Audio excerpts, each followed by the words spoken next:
Howdy folks, this is Freedomator. Welcome to the Phoenix Raceway in Avondale, Arizona, just outside of Phoenix for the qualifying session of the Safelite AutoGlass 500k for season number 2 of the Cabela's Cup Series, race number 4, and stop number 3, the final stop for the West Coast Swing. 42 guys and gal gonna come out here, run some laps for about 20 minutes, and at the end of the 20 minutes we will see who is sitting on the pole position. Welcome up here into the booth with me, as always, Ethan Farley. It's good to have you back, man. Here we are in the desert. It's sort of hot. I actually came out in shorts and a t-shirt today, but due to the AC and to the ventilations of all the wonderful crew on this track, I could wear my suit again. To be honest with you, during qualifying, we usually talk about what's been going on in the races, what the teams have been doing, and all of that, as we talk about the new leaders. But I want to talk about something. There's always people who never really go to Avondale. Some people who are residents of Avondale, Arizona. But I always went to Estrella Mountain Regional Park. It's actually a pretty scenic place, except for times where I met a rattlesnake or two, or the scorpion, or got pricked by a cactus. But it's actually a pretty good place. As you can see, a lot of pole positions. So far, your current pole sitter, the number 25 of Stephen Cologne. Stephen with a 27.501 on the track list. And we got a new one, the number 66 of Gatlin Downey, with a 27.472. Expecting the lap times to get even lower, possibly down in the high 26s the further we get into the session. Meanwhile, Stephen Cologne cycles back onto the top of the board there, 27.331, actually tied with the 31 of Dale Lightning there, 1 and 2, with Stephen Cologne getting the edge there on the standings right now, and even 1/1000th of a second back to the 0-1 of Noah Clifton. And now we have another update there with a 27.269.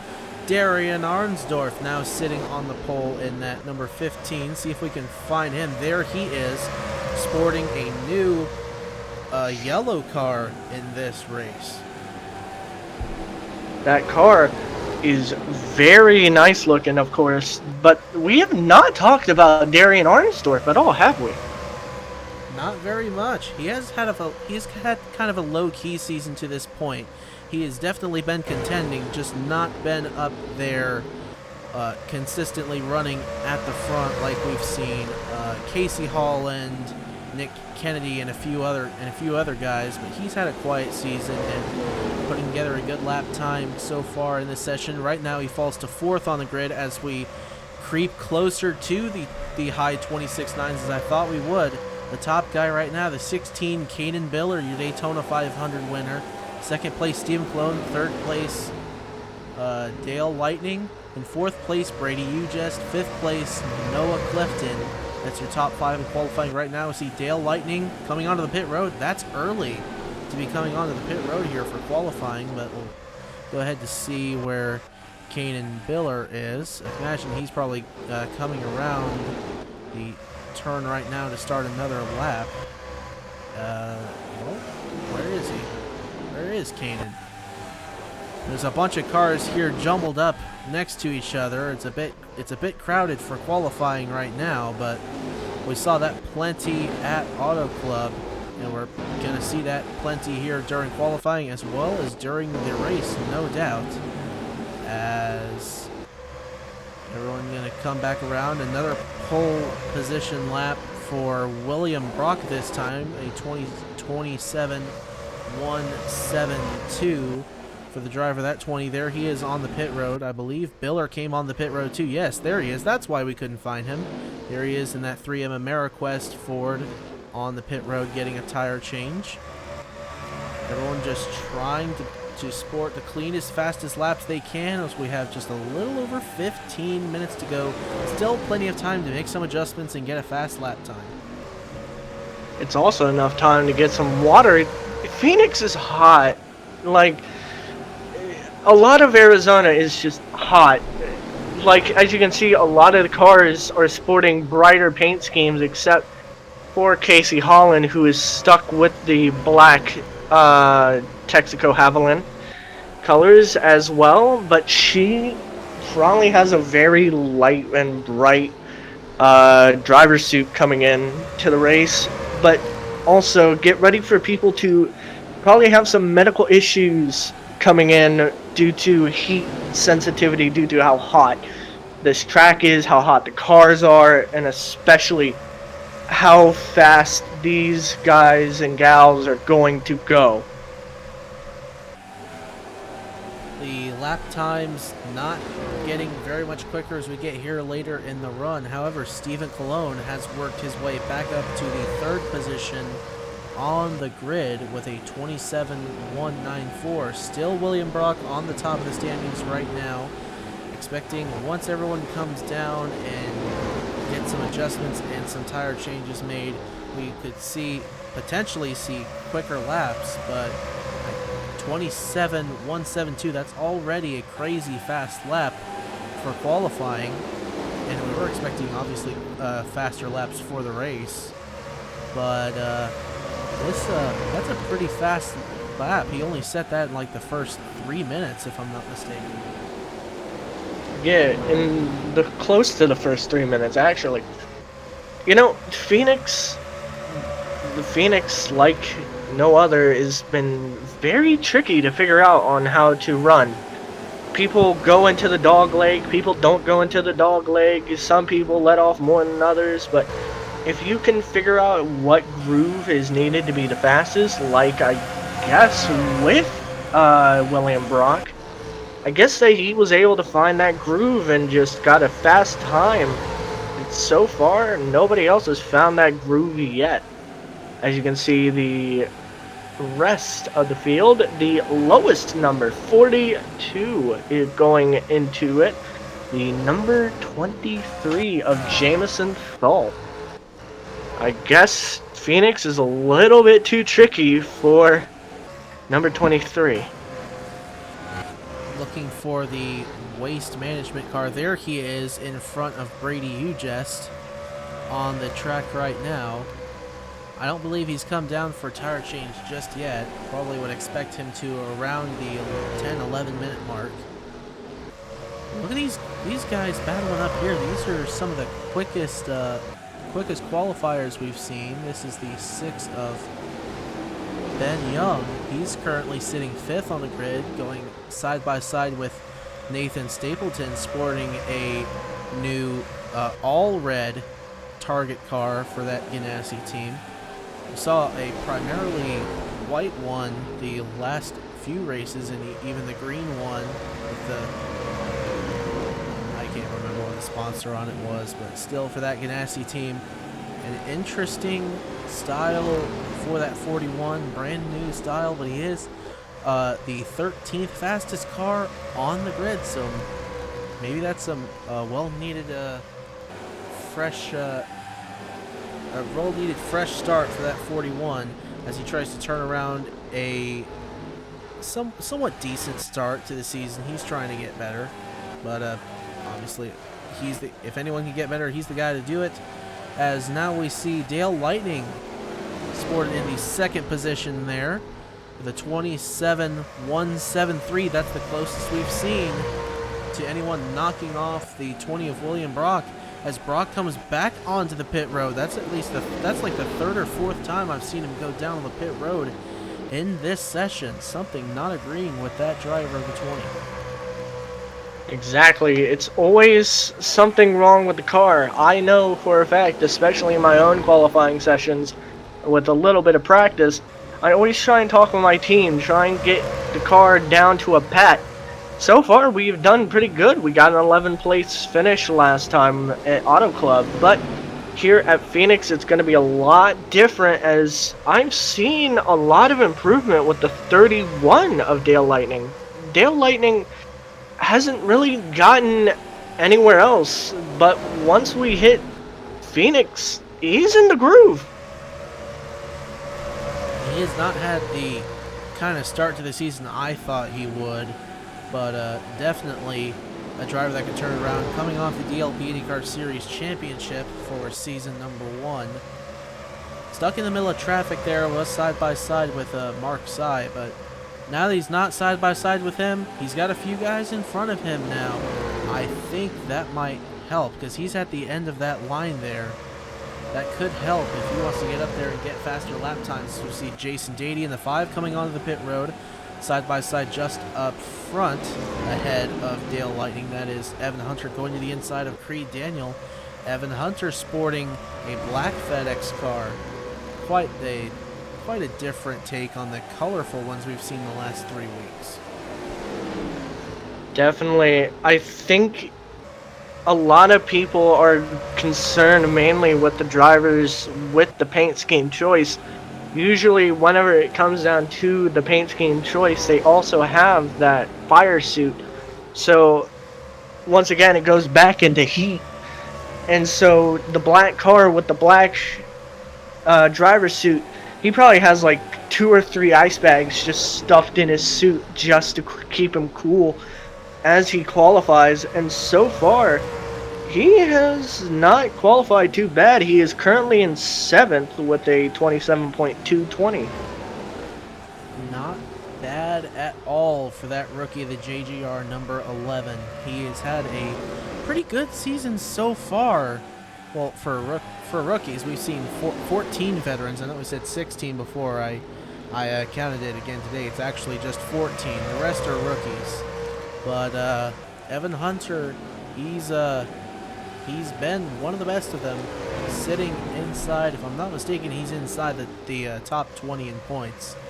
Not very impressive on paper, but he has done a very good job of keeping his car clean, though he did get in some trouble at Auto Club. It was an incident not of his making at all, so I can't put too much on him for it, as we do see a standings change up in the top left of your screen. It's Kanan Biller, the Daytona 500 winner, now on the pole with a blistering fast 27.167 for that Roush Racing entry. Trying to find him on the track. He may have come if he may have come down the pit road again if we can't find him here. There he is, right behind Creed Daniel. Once again, sorry, I can't catch my words, but Kanan Biller has been quick all throughout the qualifying session. He has been up there in Phoenix all throughout. The only person that was able to beat him a few laps ago was William Brock, but so far in 6 minutes, well, with 6 minutes to go in qualifying, we are able to see the improvement as he just goes by Creed Daniel without any issue, just sticking to the inside line. Once again, if you find that groove and you stick to that groove, you'll be fine all throughout. Creed Daniel slipped a little out of the groove there going through turn 3 and 4. He is actually the slowest qualifier right now. The lap is not bad though, 27.441. Not a bad lap at all, but a far cry from what the guys at the top are running. But he's kind of just been stuck in traffic this whole session, so maybe now that he's in the clear, maybe he might have a chance there. There's last race's winner, Nick Kennedy, getting up close and personal with Trey Wright. Did he move him going through turn 1 and 2 there? My goodness. So. If he's practicing a race-winning move there, that's one way to do it. Yeah, but it's also to raise a lot of tempers with the 38 of Trey Wright. Trey Wright is actually sporting a different color scheme as well. He's sporting a different paint scheme as well as the 45. But the 38 is a lot more darker purple. I think due to August being close to September, I think the M&M's company are deciding to just start like 2 months early, which a lot of companies are doing nowadays. 2 months early for Halloween? Yeah, probably. There's Rodney Crouch going to the inside of Brady Ujest. I believe he is currently he's not in the top 20. There he is, 23rd on the grid, 27.295. Not bad for the Silver Bullet. As we're gonna look around here, there's points leader Owen Miles coming into this race, just nabbed the points lead away from Caden Biller after last race at Auto Club. 3 top 10s to start off the season for that driver, the 48. Does not have a win yet, but incredibly consistent. Not very good qualifying position right now, 36th. As we get here into the final 4.5 minutes or so, he's got a chance right there behind his teammate Keegan Thompson, Superman. They're trying to work through traffic on the inside. Samet Oskin and the one of Sebastian Kugelon, I blanked for a second. They're going underneath. Jamison Thole getting into the mix there. Look at this, 3 wide behind coming to the line. My goodness. This is qualifying, boys. Calm down. Qualifying, goodness sakes. Jamison Thole with a circus move on the inside. He gets by both of them. This is qualifying, ladies and gentlemen. Calm down. But I want to note something. A lot of the drivers now in Phoenix, like the final race of the West Coast Swing, they're all running newer paint schemes from the looks of it. Even the silver wheelman isn't so silver right now. He is sporting black on it. The 24, Keegan Thompson, he's been running new paint schemes all throughout the suite. But if anything, a lot of them are just beautiful to look at.